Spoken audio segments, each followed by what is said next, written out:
Hey guys, welcome back to my channel. Today we are going to start a new story on my channel. Let me tell you, this is freenbecky's upcoming series, Cranium. And our channel is also new, so today we'll start the first episode of this story. So let's start. Cranium, the series, episode 1. So in the beginning itself, we are shown a scene of Paris, where a plane crashes.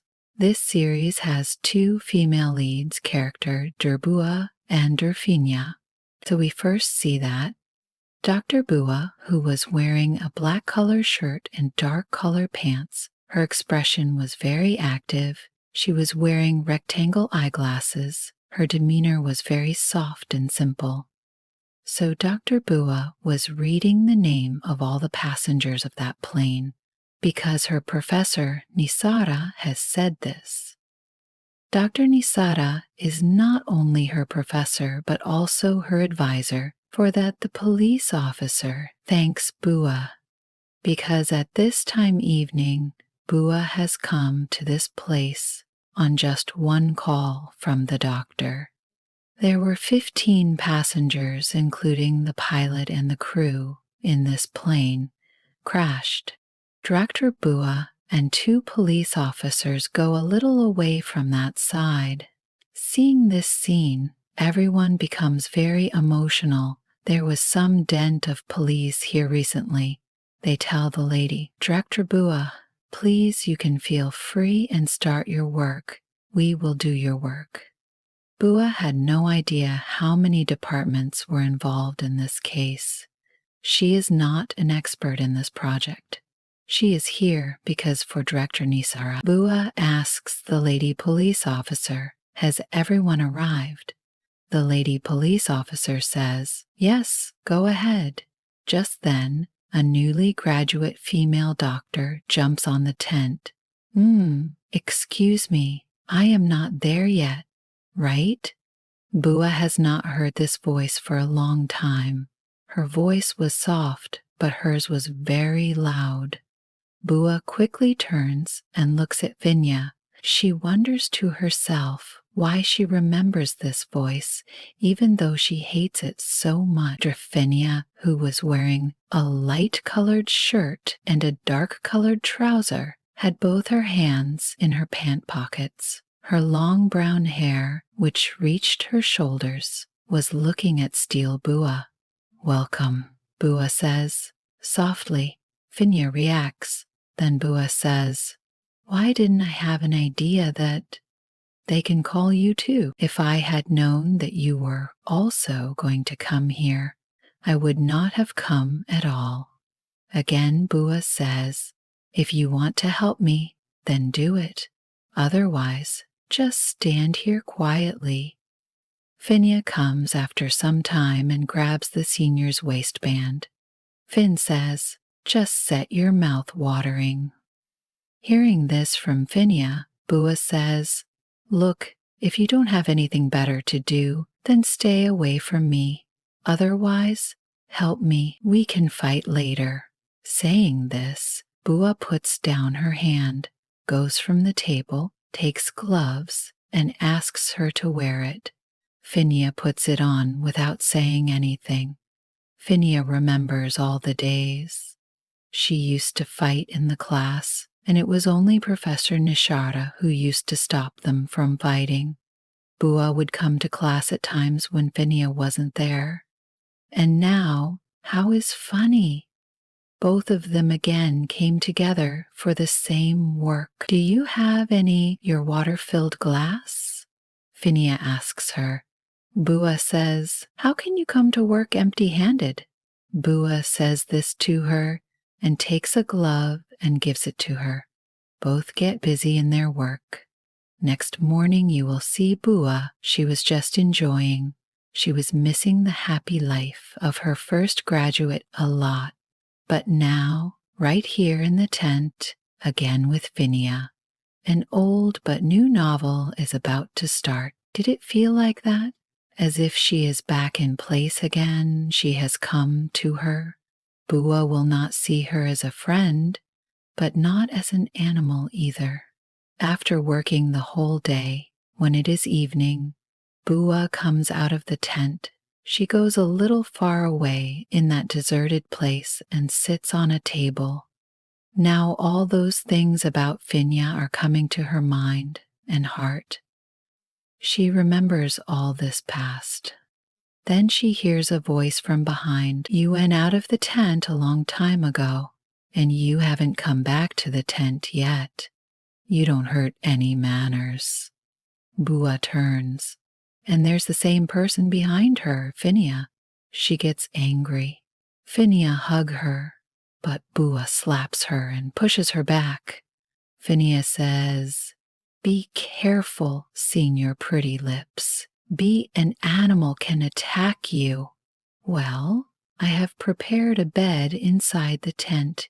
You can sleep there, and it is already evening. You should come back to your tent. And this is my order, not a request. Understand? She was talking as if she was Bua's parents. Finia says, "I am going to have dinner." Well, then Bua decides.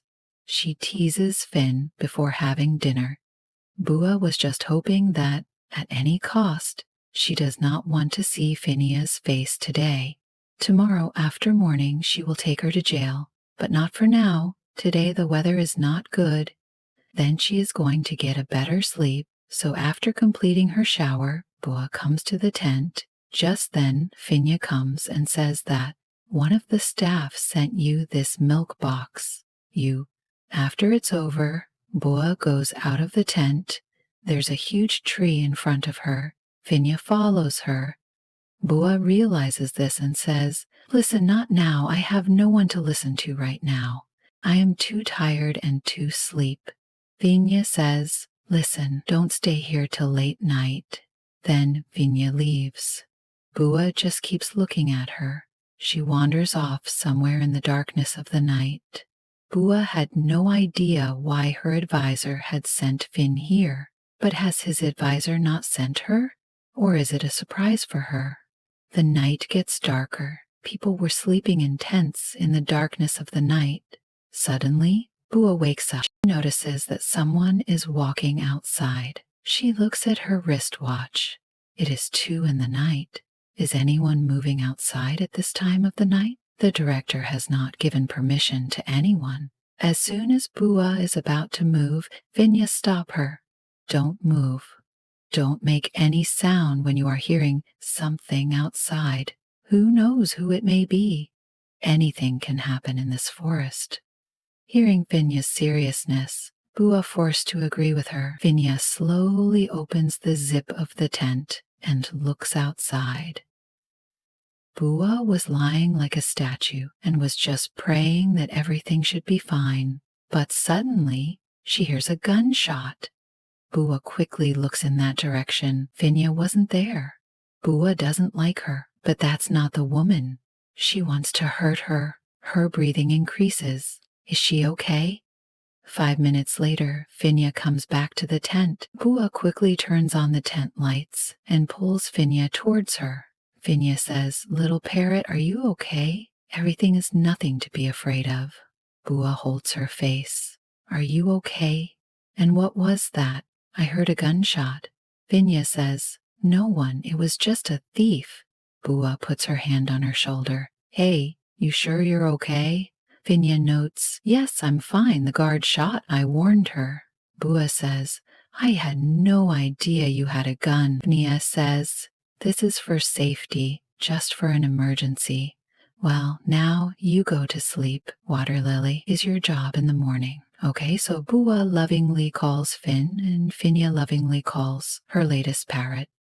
The next morning, many more doctors and police officers from the forensic department came. Everyone seemed very tense. The doctor and Bua, again, the same body bits, were warned.